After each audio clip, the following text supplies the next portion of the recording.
It's hard to say. Both of these runners have been really great at thinking on their feet throughout the entire tournament. Both of them are going to start at the Sanctuary today, so they seem to both have the same impression of what the best route to go through here is. But I think rupee management is definitely going to be a factor today. Yeah, and we saw ACMLM pick up that key from the Sanctuary, so he may be thinking of exploring the depths of the back of Escape here later. Well, speaking of rupees, we're getting an immediate Houlihan setup from, I think that's WeightyWords' side. We're still need to switch over the overlay for that, but that will give him about 250 rupees.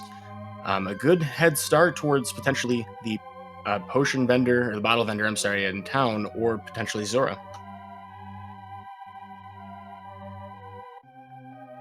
And speaking of Zora, we just saw his flippers over there on ACMLM side.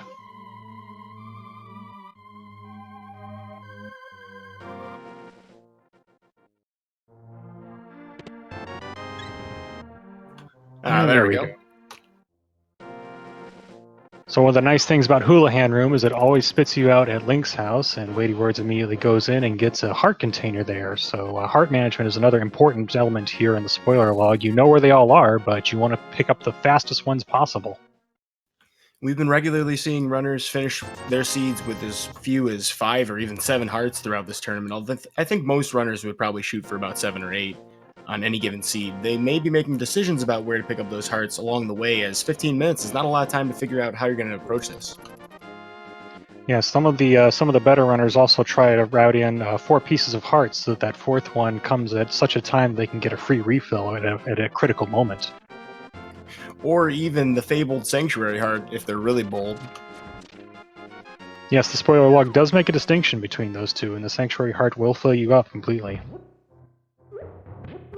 We get to see some really early diversions between the two. WeightyWords, having done the Houlihan, will actually head towards Eastern Palace, while ACMLM picks up his hookshot in the Chicken Shack.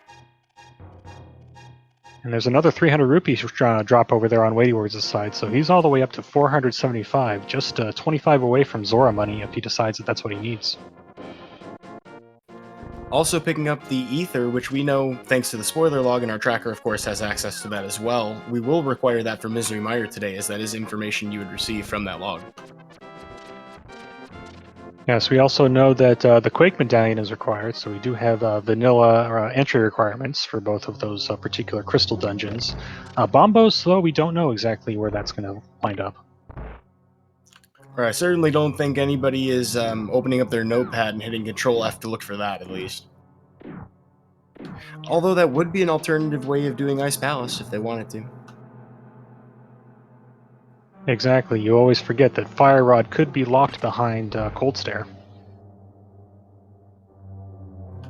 Hopefully a concern for a later part of the seed. ACMLM also grabs the Boomerang and Hammer. We also get our first sword, so Kakariko today, very stacked. And that was the Cane of Samaria there, too. And it's interesting to see WeightyWords jumping into Eastern Palace. We know this is a pendant dungeon. There must be something of very high importance here. This is also an opportunity for WeightyWords to pick up extra rupees, as you mentioned before. There is actually a room in the back half that would allow him to farm up more than enough for the Zora purchase. Although you do need the big key to get to that back room, and it looks like we're going to have to go through some of these dark rooms to get to it.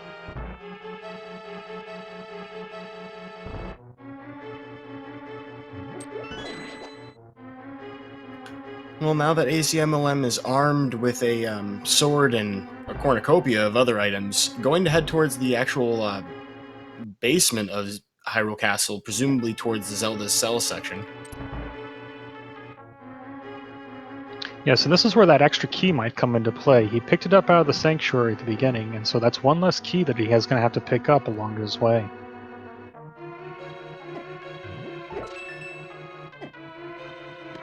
You get an excellent big key skip out of WeightyWords, unfortunately some extra chip damage, but that should be more than enough to get him to the back half.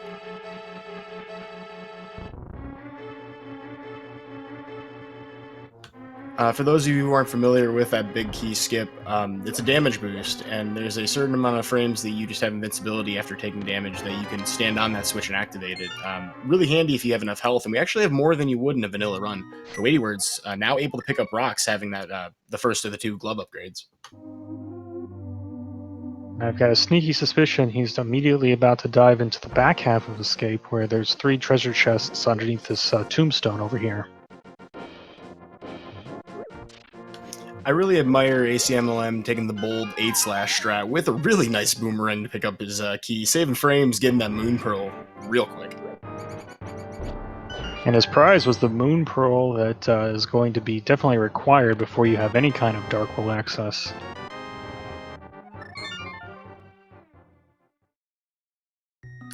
And looks like WeightyWords has his first sword as well, so both of our runners definitely picking up a lot in their first 5 or 6 minutes, escaping faster than you would, say, in an NMG run. Both of them left the castle already. And now it's kind of looking like they're going to swap positions. WeightyWords heading over into Kakariko for that large number of items, and Acmlm is going to head over here to the east to finish off his Dark World access with those gloves. Kind of rude of Acmlm to completely ignore Sahasrahla on the way through, really not paying him any mind, not even saying hello, but will pick up the extra rupees. And interestingly enough, I kind of thought that WeightyWords was going to go for those extra rupees, having nearly 500 just to go to the Zora. Will not be doing so, but will stop to get the flippers at this point. That could potentially be a routing decision, as there is a whirlpool just outside of Zora's domain. Yeah, the other factor might be whether or not one possesses the Moon Pearl that allows for an extra glitch that allows you to get into the Waterfall Fairy Cave without the flippers if you were going to do a fake flipper route. Yeah, all signs pointing towards the northeast corner of Hyrule, though, for both of them. We would not be picking up this many rupees otherwise.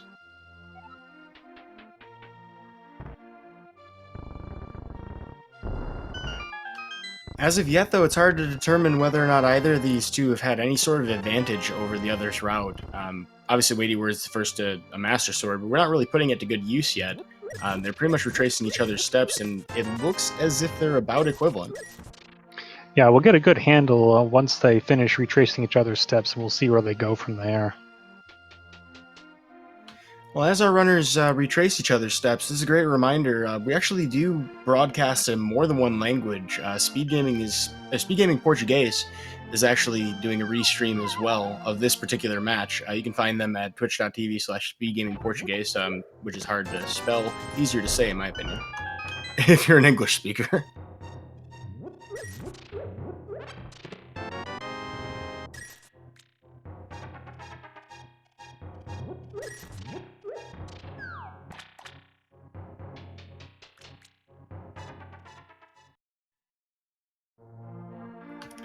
Also, shout outs to Sinek in chat mentioning that we'll also be in French and Espanol as well, which is exceptional. That's a lot of people put inside some time to talk about the game, and kind of proud of that out of this community.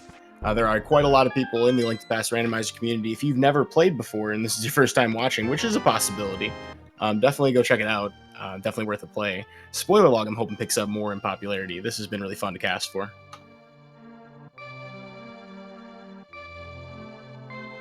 Yeah, it's definitely fun to cast for, but sometimes a little stressful to run. That 15-minute review period you get before running one of these things, it's just not enough time to figure out where everything is.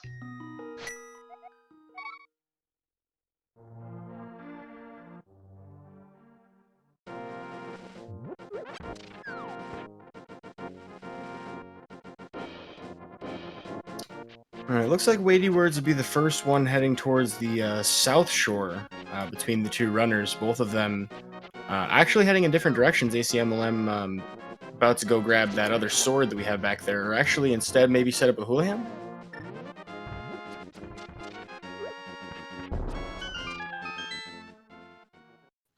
Oh, we'll have plenty of rupees after that.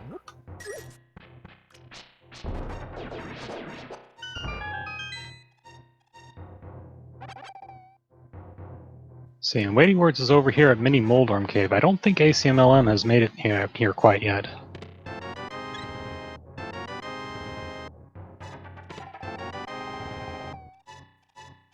Well, we get the Ice Rod, which is definitely required, and then Half Magic, which is a nice to have.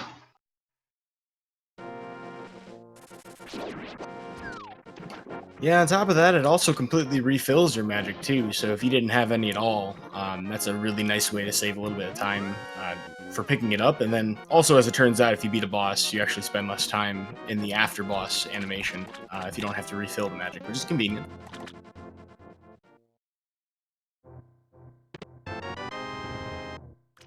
And there's our Titan's Mitts. So flippers or a fake flipper moon pearl glitch was definitely going to be required if our runners were going to get those. Given the ease of accessibility to the flippers today and the moon pearl really not being that awful, all things considered, I certainly understand why they didn't bother today.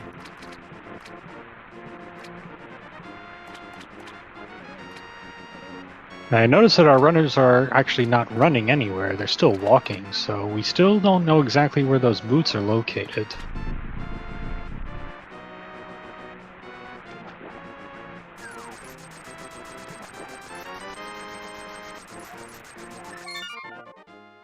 Well, I'd pause to ponder and reflect upon that question, but WeightyWords is already saved and quit out of the Zora's domain. We're not taking any whirlpools anywhere. Flippers maybe not necessary at all. We'll get the mirror, though. And that's going to be handy for pretty much everything else that we could do for routing. Really great time to pick it up. Yes, definitely it's a great routing option, but another thing to note here is that Swamp Palace is a pendant dungeon, so it's not exactly required yet, as well as Desert Palace, so it may not be required for that either. It's really nice to see some game knowledge of the use of the hook shot here from WeightyWords. We saw him grab a torch there in the castle tower. There are a lot of small time saves that you can accomplish if you already have the hook shot equipped. And if you know that you have several things like this statue I had to grab onto, which I'm surprised you didn't if you grabbed the torch, those can all add up over time. And in a spoiler log race, important than, say, a race where you can kind of guess better than your opponent.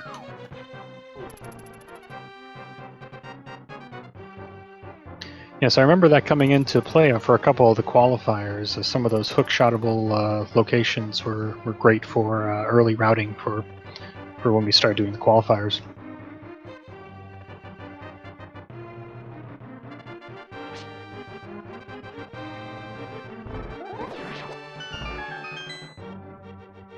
And we see over here WeightyWords actually having to go over to the side room and defeat this blue guard to get an extra key. That's the key that Acmlm was able to skip when he made his visit to Zelda Cell. Yeah, it's kind of easy to forget that there are a lot of different ways to do the Hyrule Castle, particularly in open mode, as opposed to when you're doing standard or, if you're running an NMG run or something like that. We can come in through several different directions to various parts of the castle, and those keys can be pretty important.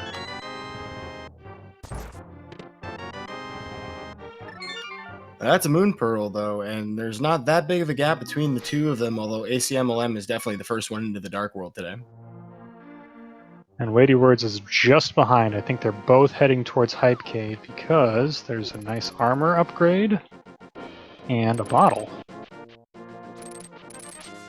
The bottle's a really interesting pickup. There's a few reasons that you could potentially want that. Of course, it's nice to have potion capabilities when you have pretty low health and magic to work with in some scenarios. But that also opens up a couple of sequence breaks, or not a couple, a specific one in Palace of Darkness. I'm curious to see if either of our runners are going to be waiting for the bow or considering fire sources when they go there. They may want to buy a potion before leaving. And don't forget, it unlocks the Sick Kid by logical standards as well.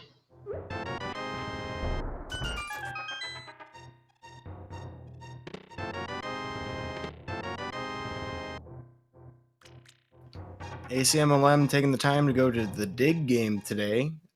Certainly an investment worth making if you're going to stop for it. In a spoiler log, you're not really wondering at all about what's here. However, if we need to use any other rupees, like say for buying potions, we may want to try and actually get a few extra here while we're on site. The flute being the reward today. Another nice thing about the spoiler log is it tells you exactly how many digs, so we know that it's going to be 13 digs.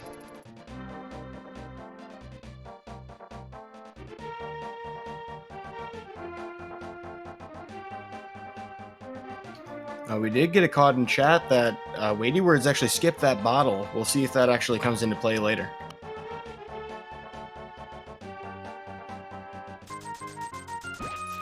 I mean, there are 4. WeightyWords could have opted for a different bottle somewhere else in the seed. Like that one.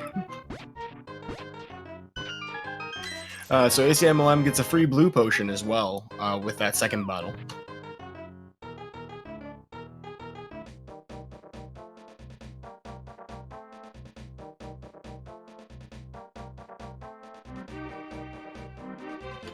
Well, 15 and a half minutes in, Acmlm's diving into Thieves Town. We have still not completed any dungeons yet, even though we are pretty well equipped to do so.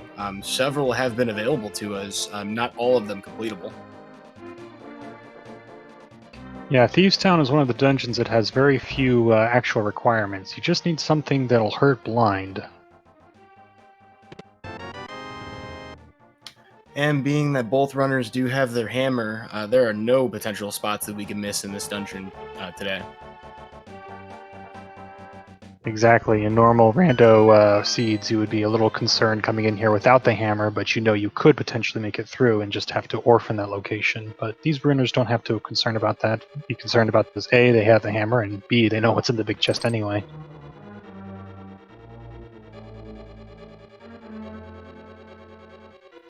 And boy, oh boy, does this dungeon feel different without boots. Acmlm making good examples out of the Stalfos there with the hook shot, just trying to not have to, do 17 sword slashes to get him out of the way, which is really annoying part about not having those boots. Another interesting thing that Acmlm is showing off here is that the stun price for this particular seed is a 1 bomb drop, so the runners will never actually have to worry about running out of bombs in this seed.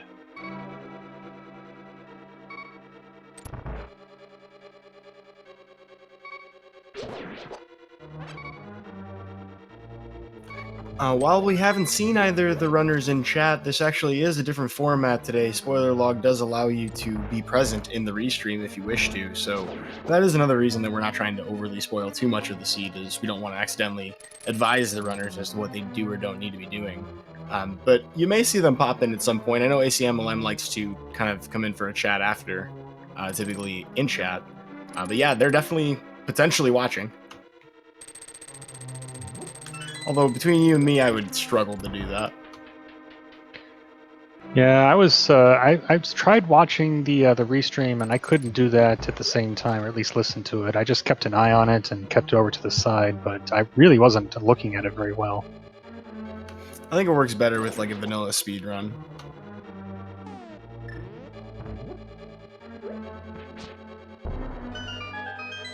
I think I started chatting a little bit more when I was hopelessly behind my opponent.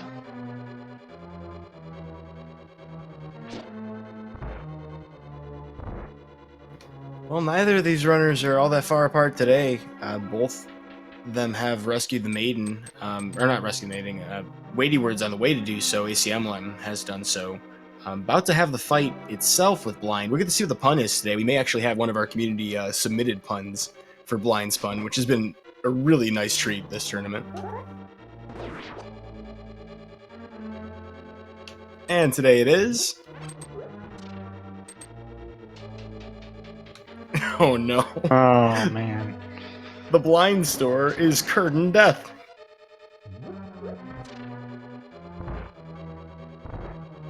Blind, you never... a beer in GDQ. It is my understanding that some of these puns, and as well as some of these Ganon texts, are actually going to make their way into the original randomizer, so you might be seeing them on your regular randomizer seeds sometime soon. That'll be a pleasant surprise for any of them. Although I think some of the Uncle text has been some of the best, some of the best laughs I've ever had playing a video game. People are really good and punny in this community. Big congratulations to Acmlm for a nearly perfect blind fight. That went really well. We'll get to see if WeightyWords can pull it off as well.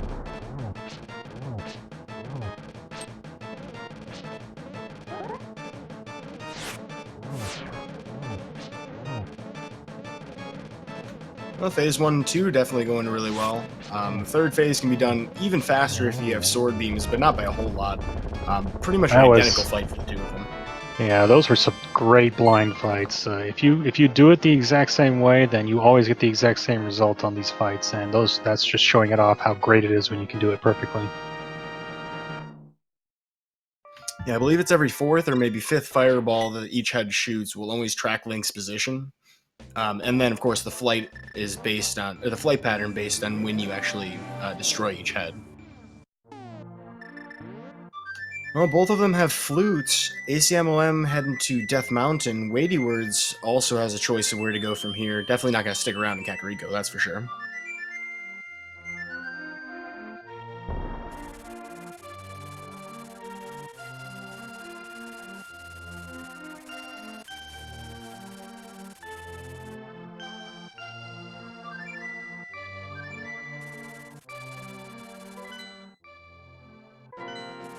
Alright, looks like both of them will be heading up to the Tower of Hera. Acmlm stopping in the basement to pick up a big key. We'll see if there's any other items we need in here. Certainly pretty easy to go right to the top and finish pretty quickly, though.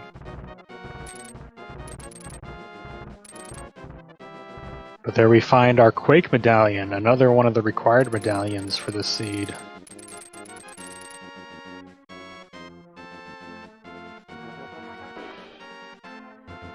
Now this is interesting. Acmlm went straight up to Hera to begin with, but it looks like WeightyWords is going to make his way around the east side of Death Mountain to get up to Hera. It looks like he might be picking up some stuff along the way. Yeah, and given that we do have the mirror, it's not too hard to come back to Tower of Hera and even potentially finish it right before Ganon's Tower, depending on if there was some kind of item up here that we needed.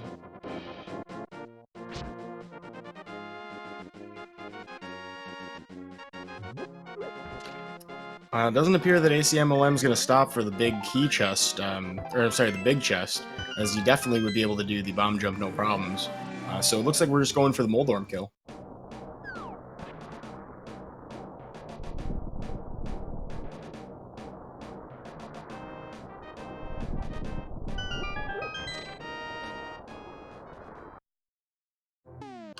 I like Acmlm's approach here. He's a man of culture, going for the hammer hits.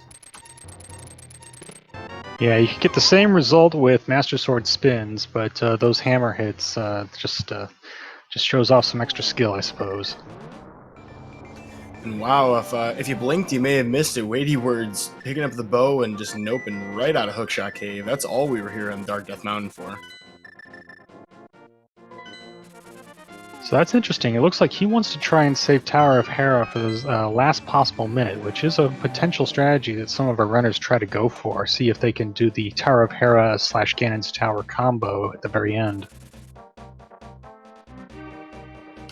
Well, there are some nice advantages to that if you don't have to do Turtle Rock late, or if you were going to do it as not part of your last climb. This would be a convenient last heal right before Ganon's Tower.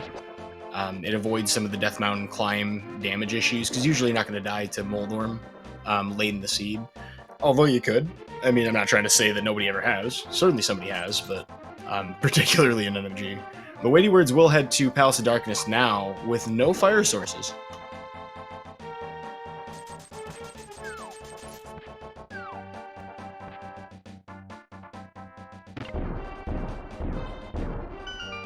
Yeah, definitely a risky play if in a regular randomizer seed. So if you only come in here with just the fire rod, you can rely on lighting a few torches within some of the dark rooms. Although the dark maze, you're completely out of luck.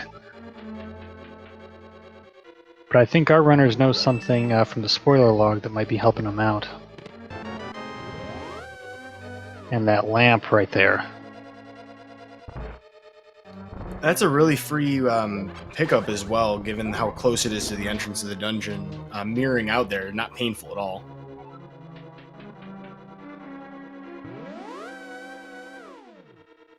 It's also worth noting that Acmlm did take the time to open up Turtle Rock, having the Quake Medallion earlier than WeightyWords, which is a nice advantage if you're going up there and trying to enter the dungeon in a certain way, particularly if you wanted to. Well, I don't know. Dark Death Mountain, I'm trying to think of how else you go up there. Maybe if there's something in Super Bunny Cave that you wanted to get to?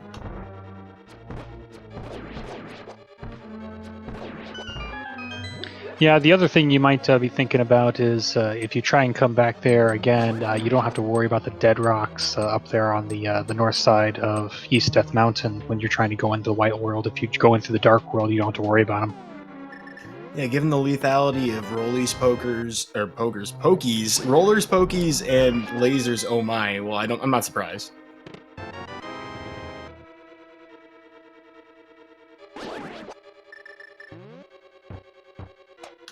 It looks like both runners have done really well with the rupees throughout the race, though. WeightyWords had 30 to spare after paying Kiki off to open up the door. Acmlm a little more cash flush. We'll have some more options when it comes to health refills later.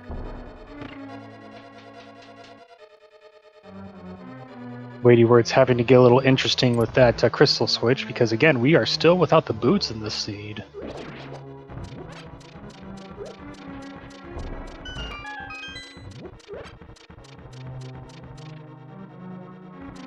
I certainly don't think that we would stop to open up that bombable wall if there wasn't something in the big chest. No hammer jump today. We did not have the big key at that point.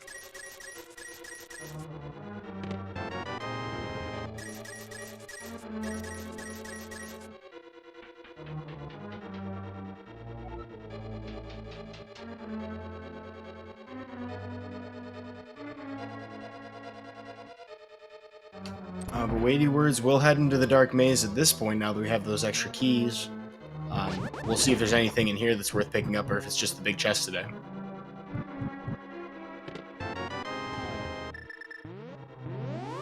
There's our fire rod. So both fire sources hiding away in the Palace of Darkness today. It feels just and appropriate that a fire projectile shooting rod would be guarded by fire projectile shooting enemies.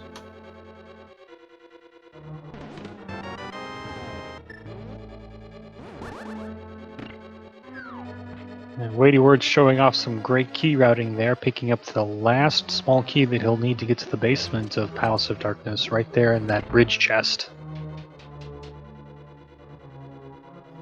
Also gets to make use of that Cane of Samaria without having to menu away to skip the statue and ignore it completely, which is really good menu management for one particular single dungeon segment.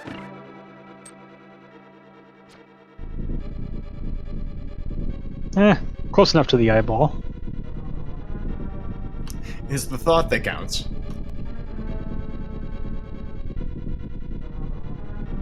I think the statue is taking pity on us for not having boots to be able to do a bow dash.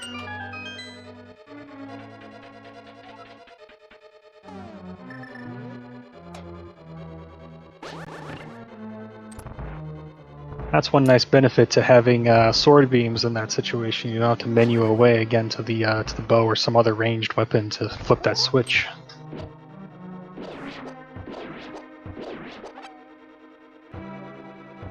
And no turtle parties for WeightyWords, a very excellently done turtle room, one of the more difficult screens in the entire dungeon. Walking into the Helmosaur King fight with 2 hits to spare, definitely a nice, comfortable place to be, although we only have Master Sword to work with.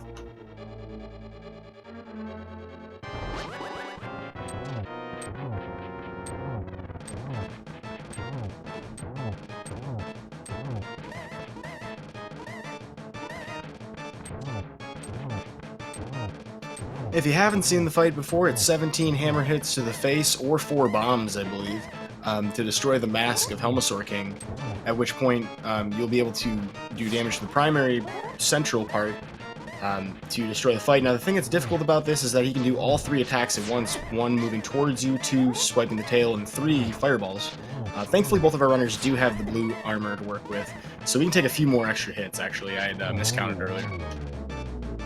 Yeah, and WeightyWords taking it down to the wire, 1 heart left, but manages to finish off the fight.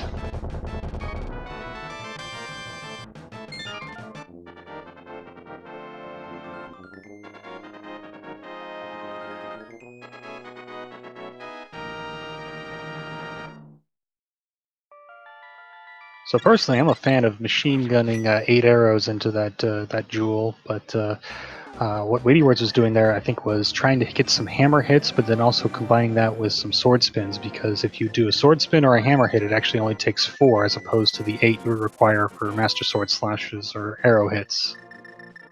And it's an incredibly small, narrow window for hitting those hammer hits. The left side is usually, of the drool, is typically what most people will go for. You'll see some very bold and cocky people doing right side hammer hits, which is just insane in my opinion.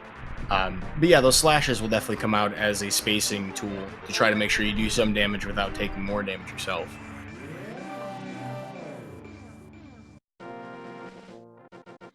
Now, WeightyWords is doing something really interesting here in the Desert Palace. This is something we saw when we were looking at the spoiler log. We thought that maybe our runners would try and do this. He's actually going into the back of the Pendant Desert to steal a key. But Quiz Bowl, how could that possibly go wrong? Well, it only goes wrong if this is a Master Sword pedestal seed, and we're going to need to see the boots. But of course, our runners would know whether or not that's required later on.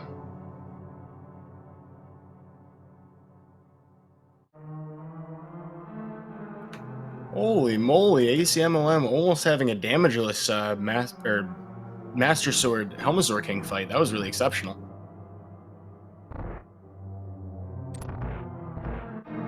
Yeah, there's that key door that you mentioned. WeightyWords will be able to get to what would be the vanilla big key chest here in the Cannonball Room.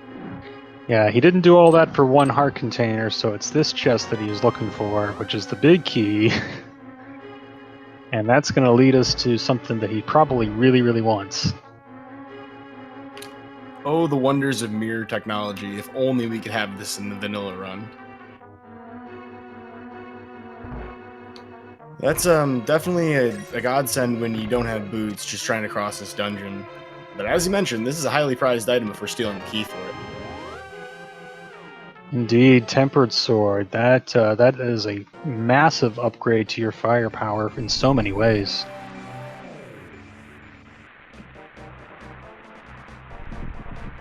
And plus, I mean, if you're hungry, it looks like a loaf of bread.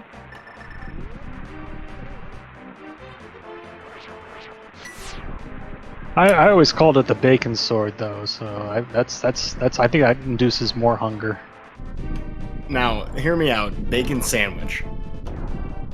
You take bacon, 2 pieces of toast, a little bit of mustard.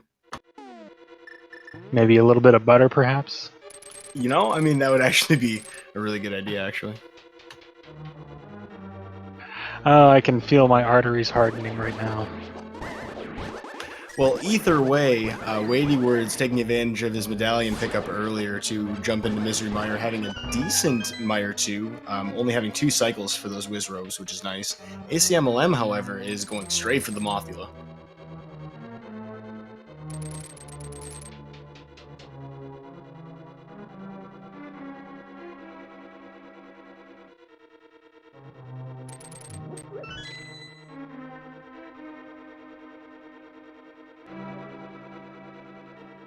I love having that room with half magic, just being able to spam fire rod shots at all the torches and all the Gibdos at the same time. Yeah, it's even better when you don't have the boots, because normally you want to do that room so fast that, you know, they just follow you around, but it's hard to do that when you gotta walk.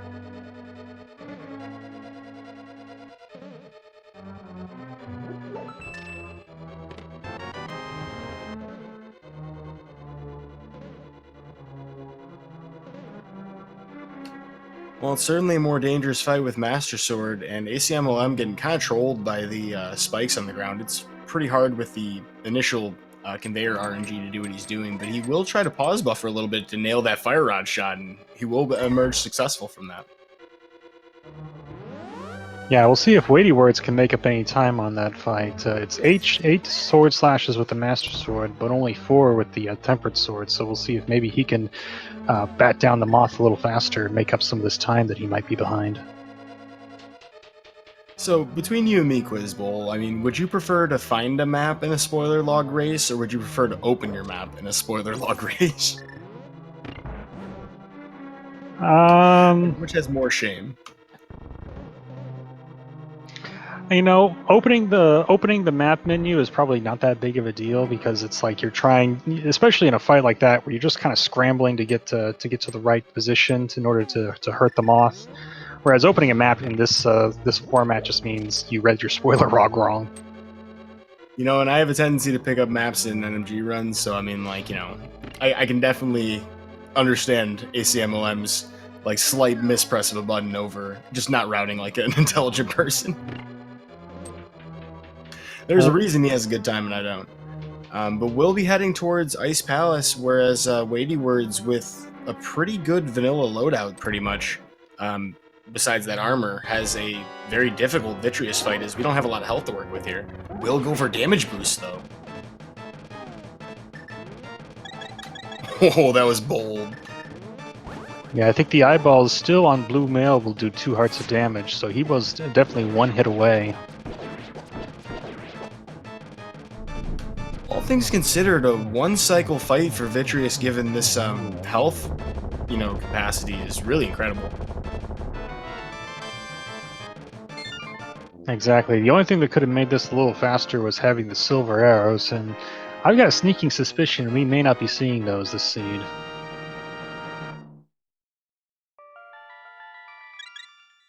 Also, it looks like we may have missed it, but WeightyWords actually pulling off the spooky action glitch in Misery Mire without boots, which is a kind of a unique setup.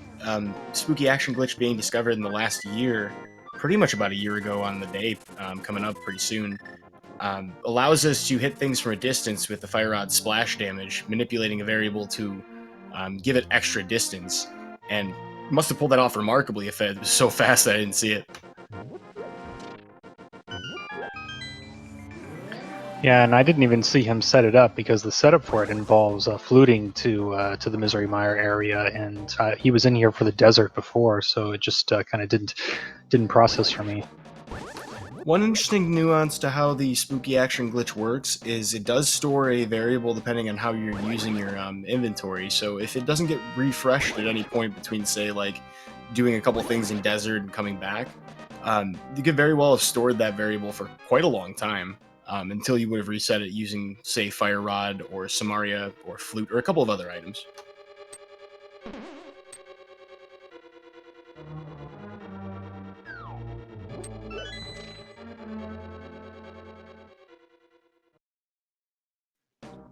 ACMLM taking a couple seconds to pick up that cape there. It's a nice safety to pick up if you know where it is, and it's only going to take you just a moment to get it. Why not do it?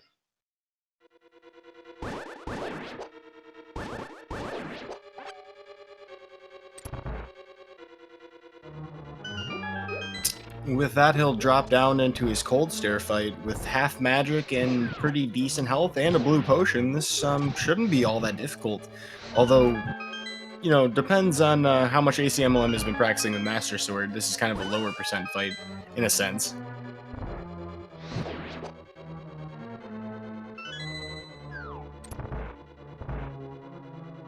This is actually a less commonly known place where you can take advantage of Spooky Action Glitch. If you were to flute before entering Ice Palace, you can actually reset it so that the splash damage works correctly in the fight, allowing you to hit more Cold Stare puffs with each Fire Rod shot.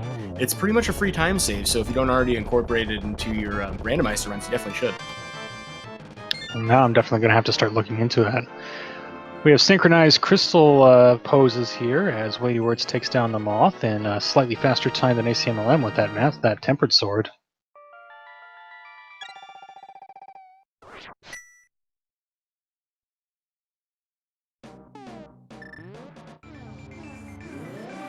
So our runners have 4 and 5 crystals respectively here, and we still haven't seen those boots. It's quite a long time. I mean, that being said, we're only 40 minutes into the race with so many crystals down, and pretty much nothing that I can think of that we would need for logic, at least that's obvious to the viewer.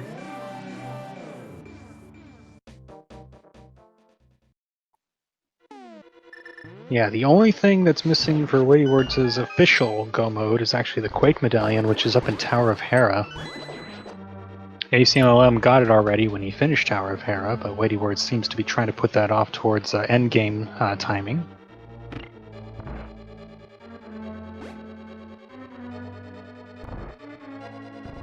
Yeah, I guess the nice thing about that is you do start in the light world when you leave Tower of Hera, and can go immediately over to the portal. So I mean that is convenient routing. You probably want to go on the, I guess, on the west side of Death Mountain. That would be a little faster, I think.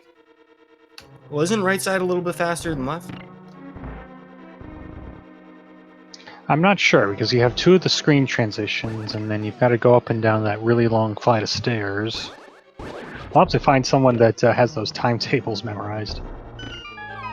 It would definitely be a lot faster to go to the left side if we had access to boots, given that we could do both a spin speed or even a hook dash, which would be an exceptionally quick way to get up the mountain. So, unless we find boots soon, that's probably not the better of the two ways to get up the mountain.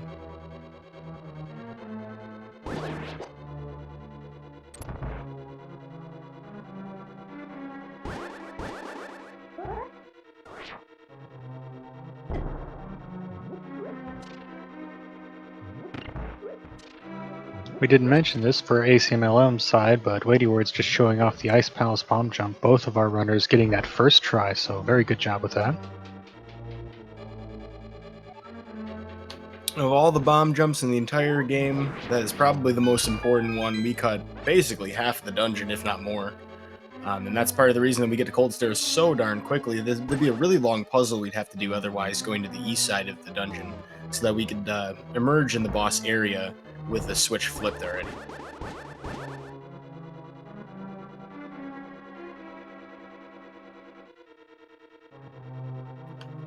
Oddly enough, both of our runners having a little difficulty with the Lonely Firebar room. Without the boots, that's kind of a pain. There is an interesting clip you can do if you do a sword spin going into the staircase from like the bottom right corner. Although there's a chance to take some damage, or even I think you can actually crash the game doing it. Yeah, I think I saw someone trying to pull that off in a race sometime, and wasn't exactly sure how they did it, but it looked really cool. If you're ever looking for ways to try and improve your room times or try to get better at the game, one chunk at a time and practice things as you go, there's a Strat Hub page on the main link to the past Discord that I recommend everybody check out. I think it's hosted on the same website, sort of, as the Randomizer. A lot of these community resources are kind of centralized. We'll get to see a much easier fight for WeightyWords with the Tempered Sword available, although taking quite a few hits. Yeah, it looks like he didn't quite get the Cold Stare in a corner like he wanted to, but was able to chase him down with his spare fire rod shots and half magic. I like this cape strat over here with Acmlm using the same damage boosting strats, but just not taking any damage because he's got the cape on. And given how little time it took to actually pick up that cape, and considering that he was going to go for the not silverless with silverless, but without the tempered sword. In hindsight, it makes a lot of sense. There's a lot of time saved compared to trying to do this otherwise.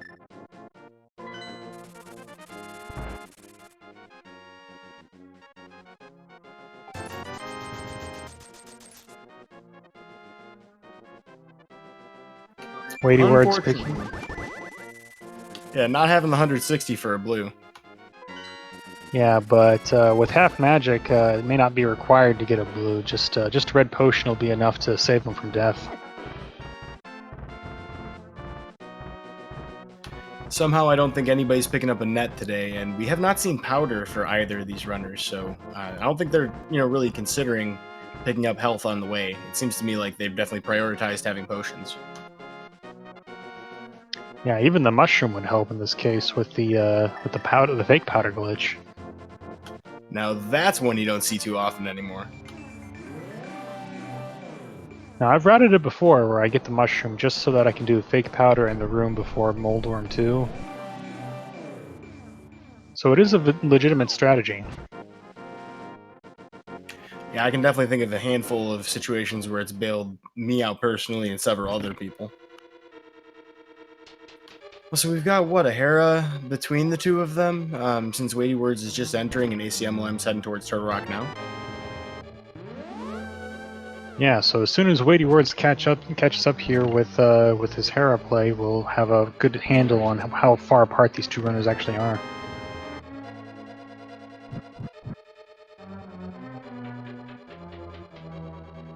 ACMLM taking no chances with those dead rocks.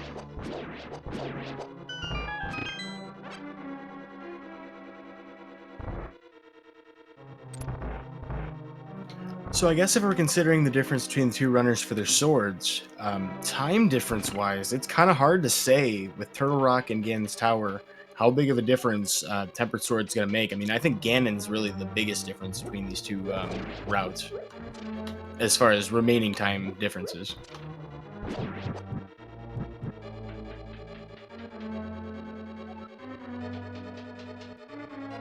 Yeah, so Ganon and probably Lanmo 2, perhaps, and maybe even Moldorm 2.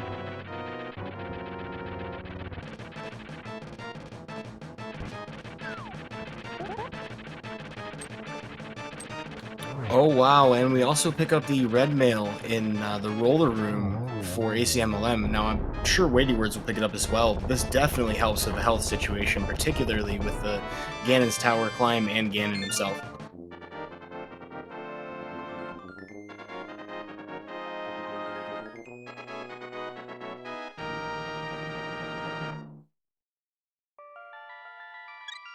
I see it being asked in chat about the final series. The match that you're watching right now is the bronze match between WeightyWords and ACMLM. They're doing a triple header if necessary. It can go. This is a best of 3 series going on. This is the first of those 3 that keep going until they finish. But tomorrow is the actual final series between Kyong 92 and Pink Kitty Rose. They're going to do the same thing at 3 p.m. Eastern time.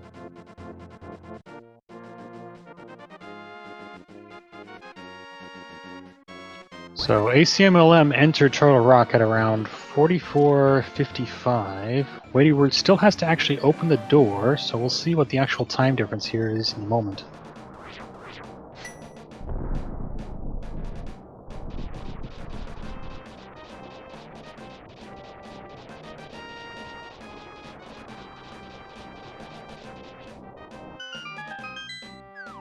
And all things considered, ACMLM doing pretty good throughout Turtle Rock, only taking 2 hearts of damage. There are many that would do 4 hearts to Green Mail Link, so definitely a good position to be in entering the back half. Yeah, so it looks like it's about a 2-minute and 10-second difference between our 2 runners now. So the question is Tempered Sword worth 2 minutes? In the right hands, perhaps?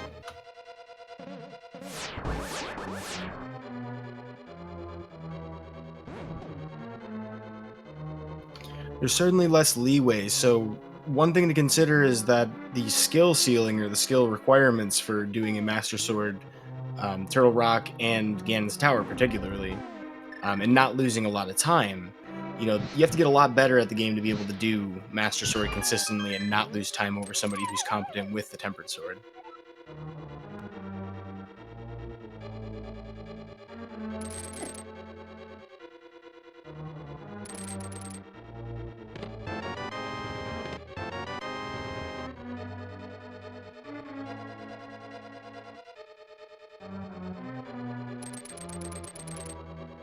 And this is, of course, assuming we don't find some other sword somewhere.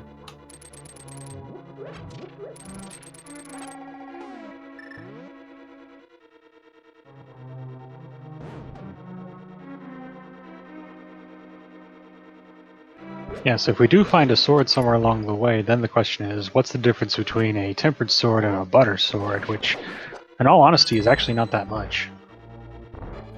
Yeah, given that in Ganon you can actually finish phase 1 and 2 in one cycle, regardless of tempered or gold, there's not a whole lot of situations or even enemies that even really benefit from having gold sword at that point. Although Ganon does become easier to get those 1+1 cycles with.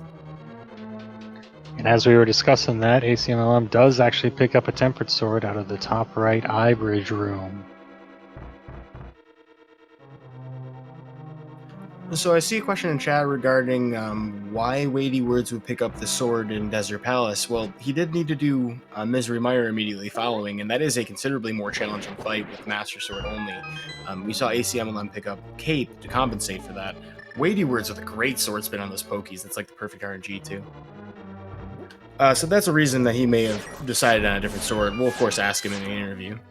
Or no, we won't have an interview. It's going to be a back-to-back race. Never mind.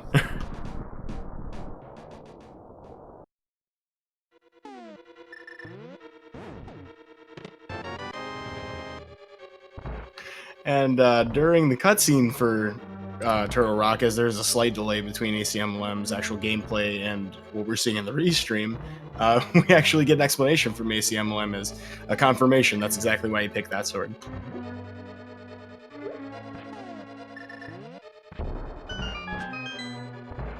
Yeah, once again, for anyone that's not familiar with the format, the racers are allowed to watch the restream and interact with the chat if they so desire.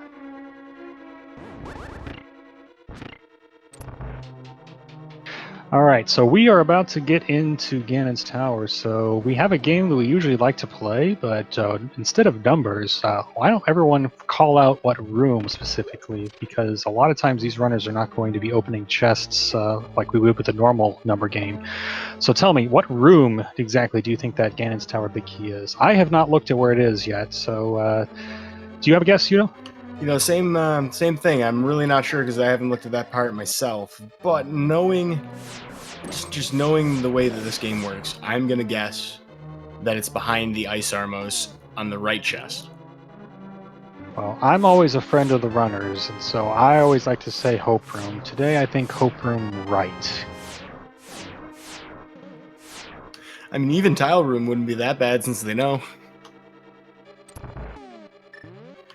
Acmlm heading towards the left side, so unless there's something really important on the left, I think our hopes might be dashed here. Yeah, looks like I'm wrong. Well, you're still alive with behind the Ice Armos, though.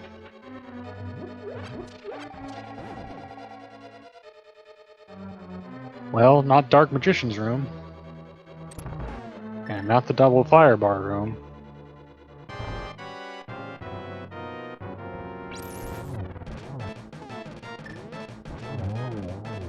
While we don't typically see a lot of divergence in Ganon's Tower between runners, in a spoiler log tournament, sometimes there are different rooms and pickups that are worth grabbing. Some people will grab an extra heart or two.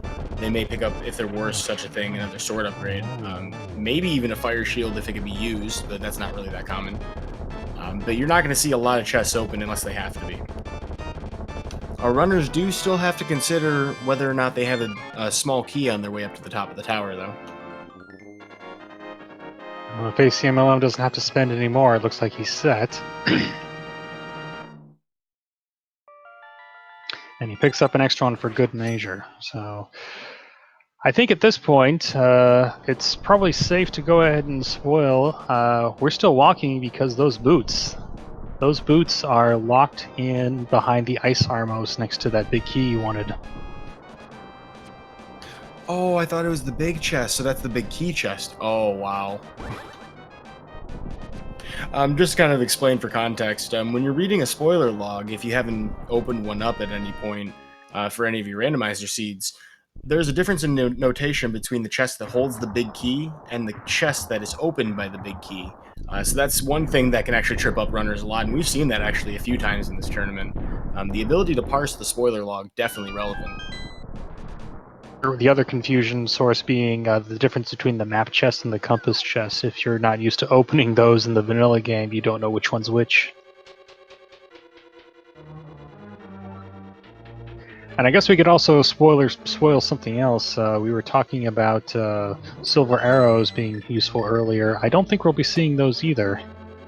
Those are locked away behind the Pyramid Fairy. So instead of silver arrows, they could be called the vanilla arrows, I guess. Also, shoutouts to Acmlm absolutely crushing this gauntlet.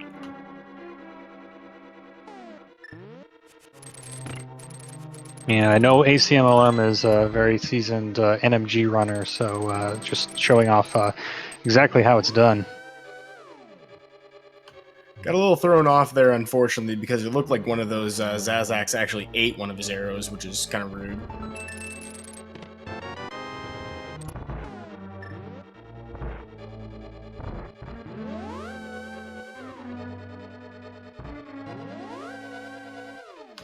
We were fortunate enough to get a green potion from Trinex, so magic management not going to be too critical. We'll have several opportunities to refill before we get to Ganon.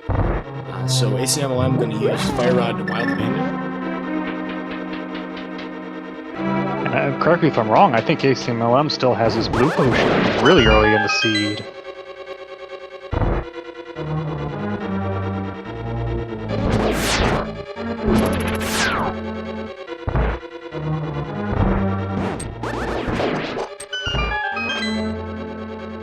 Apologies for the slight audio change. We were just switching the audio on the between the two racers.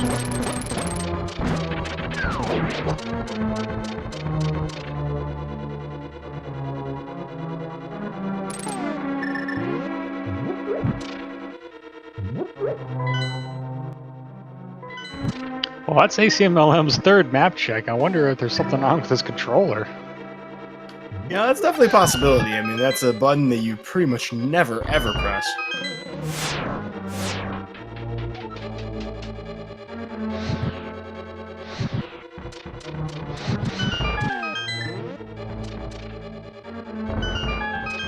And here's the reason that we were grabbing that extra key earlier. Get to skip the Helmasaur key there, and we'll be able to open the next door with the last remaining one.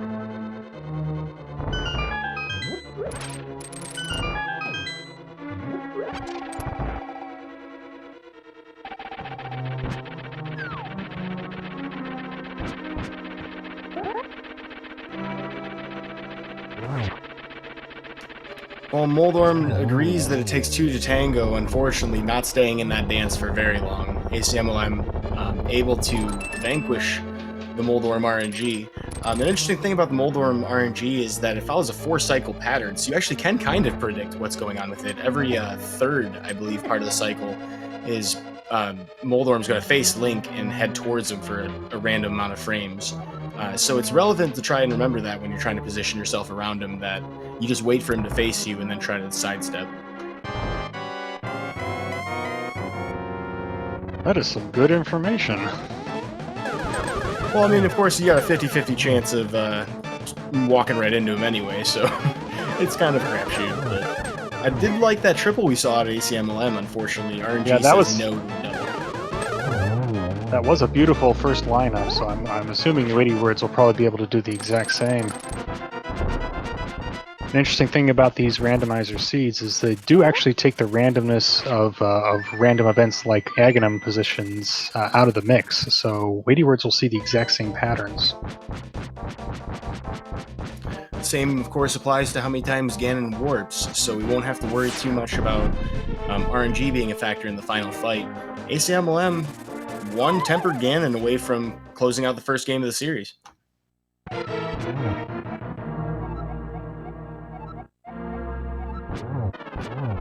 And another unique Ganon text.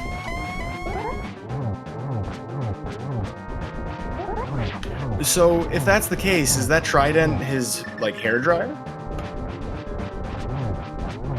I believe the Little Mermaid calls it a dingle hopper. That's an exceptionally named device. Well, it seems like he has finished his hair just in time for Phase 3. Those warps, the aforementioned warps, being pretty plentiful for that second one. And Acmlm will have a silverless fight ahead of him, just like WeightyWords, where there's no time difference between those swords.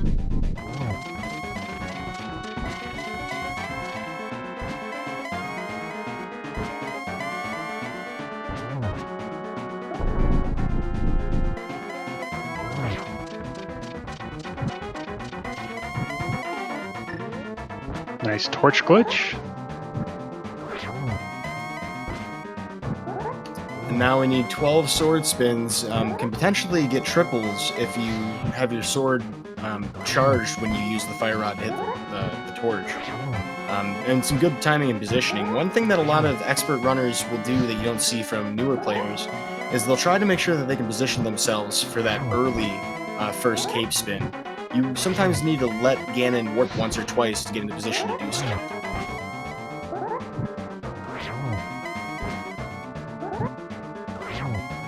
All things considered, WeightyWords not that far behind walking into his Acmlm 2 fight. Unfortunately, won't be enough. Acmlm has finished the pick.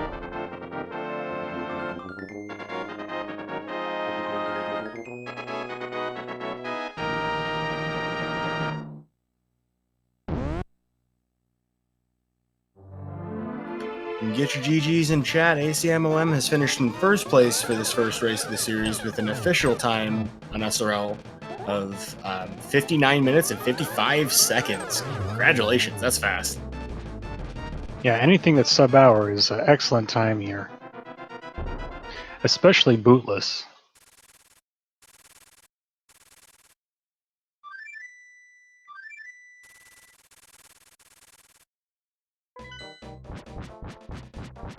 You know, I'd say this was like a really fast sprint, but no, we didn't have the boots for that.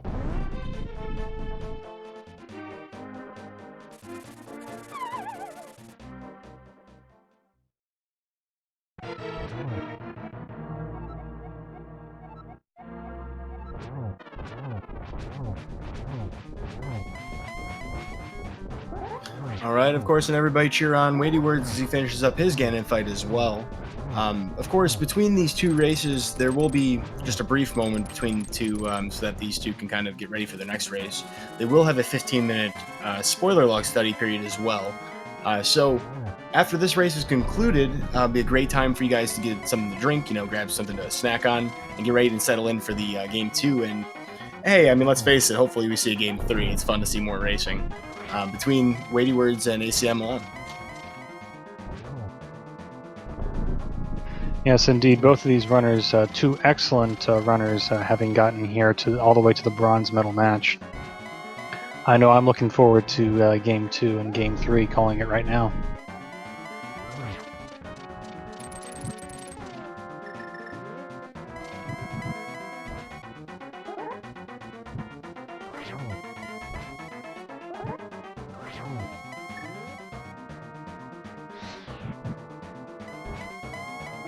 WeightyWords just missing that triple setup, but manages to land it right here.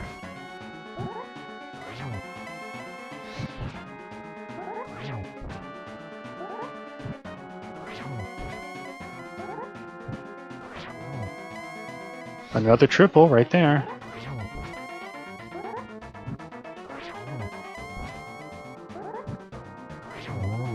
And another triple to finish it off, so barring any shenanigans with the bridge,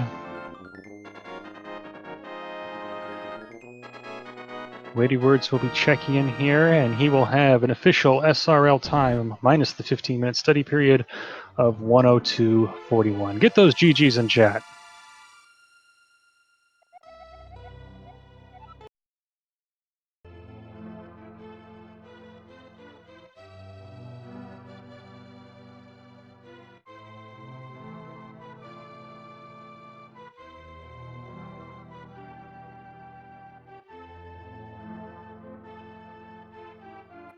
All right, well, just a couple of minutes between them. An exciting way to start the series. Hopefully, Game 2 is just as competitive, if not more. I know these two are at the top of their game, so I would not be surprised to see this go to 3. We've had just a brief hour or so to talk about it. We do actually have 2 more folks to come in for the next race as well, so we'll get a chance to talk to them in just a moment and get them ready to take over the cast. First things first, though, I want to thank Quizbowl for sharing the commentary cast with me. This was a lot of fun. Yes, and thank you to you as well. I think it was a great cast, and it was great working with you. So definitely give my co-commentator a follow, as well as a follow to WeightyWords and Acmlm if you enjoyed what you saw here today. And if you're looking to catch the rest of this, of course, it's going to be tomorrow that we see it here on Speed Gaming. But if you want to catch the rest of A Link to the Past Randomizer and the tournaments that are existing and going on in the future, and just any other speed gaming content, follow Speed Gaming 1 or Speed Gaming and Speed Gaming 2 through 6 to catch pretty much all of this stuff that's on the schedule. As far as tomorrow's race, we're expecting that at 3 p.m. Eastern Time for the finals. But it looks like we're actually joined by our next commentary crew, Hammerbro and Sinak. Welcome. Hey. Thanks, I appreciate it. This race was a lot of fun to watch. Oh yes, that just kind of shows you just how good both of our runners are just to get to this point. Like they weren't too far off from each other. So you guys have any calls and any predictions for the next race coming up? I don't know. I want to see WeightyWords win because I want a game 3. I mean, honestly, really, I just want to see Boots. I mean, boots are overrated. Everybody knows that. Oh, Whoa, hold on a minute. This is going to be an hour-long argument if you don't submit that boots are at least useful. I mean, like, yeah, they open up a couple item locations. Oh, oh boy, this one's going to be fun, guys. Strap yourselves in. All right, Look let me at call me. it right now. Let's see. Let's put the boots in Sanctuary chest. That would be so glorious. You'd be like wondering, wait, did I roll an overworld glitches or what's going on here? No, I think that's the other tournament that's going on about now. Which, by the way, is a very fine tournament and very entertaining as well. And everybody should check that one out too after you're done here. Right, of course, because we still have more spoiler log action coming ahead. And I also share the opinion that we should hopefully see boots. Although, I mean, shout outs to Acmlm for finishing sub 1 hour with no boots. I don't think I've ever seen anything like that in all of the Link to the Past I've ever watched. Yeah, that's most definitely like really, really impressive. So since Sinek and I did not come this one and you guys did, Quiz Bowl Udai, what did you guys think of the race? I was really surprised personally by how much divergence there was. Both of these runners did, of course, retrace each other's steps, but I mean, goodness, they were in different places at almost all times. Yeah, and of course, I think one of the key factors in this particular race was WeightyWords deciding to go ahead and go in and steal a key from the back of Desert Palace so that he could get that for him it was the third sword at the time, which eventually upgraded to Butter. It turns out it didn't save as much time as he may have thought it did. It may have just bought him some safety or security that he thought he may have needed to get through Vitreous. Yeah, I suspect we're probably going to see way more aggressive play out of WeightyWords in this game too, because he knows that his tournament life is on the line now. Like I'm pretty sure that you probably won't see that in game 2. I agree. I think that what furthers it is the fact that ACM tends to play these races fairly safe. He will grab pretty much any safety that's within 30 seconds that he just runs across. Like he grabbed 2 bottles this time and neither of them were needed. And he did end up with the red mail, although WeightyWords did as well. So I would say that if WeightyWords wants to win this second race, he's most definitely going to try to cut corners, especially because he knows that ACM will probably go for those safeties. Yeah, and ACM had a 2-minute menu time. That is insane.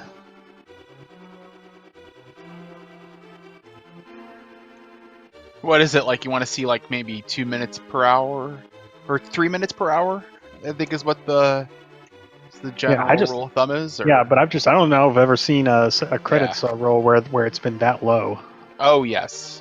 I think it was the Sinek, the race that I called with you and Brewers fan. I believe that Kyung 92 had a 1:52 or something like that, and I just caught it, and my reaction was very similar to yours when I saw it, Quiz Bowl. I was just like, what? How is that possible? But these guys are really fast on their menus. Yeah, especially with a lot of blanks in the menus as well. Just knowing how the menus work is really impressive. And one thing I will say is that like there's a lot of really spoiler log race only strategies, including like a lot of your menuing, right? So I've really seen kind of an evolution on how people have been playing these spoiler races throughout this entire tournament. It's really been beautiful to see. Yeah, it's been a lot of fun because I mean this was a fairly small tournament. We only started with I think 32 qualifiers, but the metagame itself, just on its own, has changed just completely and totally and entirely, and you could see it evolve as you go through the matches. And that's been maybe one of the most fun things to watch, because as this isn't a tried and true sort of spoiler log, it's not something that we've done for a while. It's new, and people are just getting into doing it competitively. There was really no definitive way to go through stuff, and then all of a sudden you start to see certain things taking a back seat and certain things being more important. Like in the very early races, we didn't see a lot of runners go for boots right out of the gate when they could, and then towards the middle, everyone was going for boots right away, no matter where it was. There were people who would walk without hammer, and Dark World access would walk all the way around to the Pyramid Ferry through the North Route to go get boots, and then like it's found some sort of happy medium. So that's been a lot of fun for me to watch personally. And how many formats can you say you have a collection rate of 64 and 68? If it's not a spoiler log format, I would say a really, really lucky format. I would kill for a collection rate anywhere near that. A part of me wants to try to make some kind of like Klondike pun about Kill a Man, but I couldn't come up with it. Just trust that it was funny. Although, I believe you. And I appreciate that. That faith is, really, really, really well appreciated. That being said, we do have their study period starting pretty soon, don't we? Yeah. They haven't quite started an SRL, but they should be getting going really quick. Our runners have been kind of using this opportunity to, stretch their legs, grab a glass of water or beverage of their choice, and just kind of get ready for this second game. Yeah. Yeah, it's our runners probably need a couple of minutes anyways. These races are a lot more intense than your traditional hour and 30-minute, hour, 45-minute, 2-hour long race, because you are slamming just as much gameplay as you can get in as short amount of time as you can manage, and it's got to be exhausting. I haven't run one myself, but I've tried the spoiler log period, and it's absolutely nuts. And it looks like WeightyWords agrees with me. Yeah. I think the only thing would be better if Acmlm names his file something like boots overrated. He could be a cultured opinion on the restream. I'm just waiting for no boots required on ACM side. I'm just trying to stir the pot, to be honest with you. Well, what color potion you got in there? It's black. Yes. Yudai, what did you do to it? Unspeakable things. So I will need to actually depart from the commentary cast. No, we should really get out of the way, though, so you guys can take over. But thanks again, Quizbull, for sharing the cast with me, and, Sinak for helping put it on this entire tournament. You guys have been just phenomenal and really easy to work with, and it's been really easy to put on a great show. These runners have been, just tearing away at it, and it's really easy to talk about. So thank you. Yeah, and I'll say the same to you, Yuta. That thank you very much for the cast. It was great to talk with you, and Sinek and Hammer, you guys take it away. You guys have fun. You guys are in great hands out there in Speed Gaming Land. No, thank Enjoy, you. everybody. All right. So that marks the end of the first match. We're going to go ahead and get the second game going for you right now. There'll be about a 15-minute break, but we will be back with you in just a short moment. In the meantime, enjoy the nice Link to the Past soundtrack. Hammer, do you have anything else to kind of add before we depart and take a small break here? I don't. I'm sitting here cackling evilly in my chair, waiting for the next spoiler log so I can take a look and see how evil this seed's going to be. So, yeah, I'm ready to go when you are.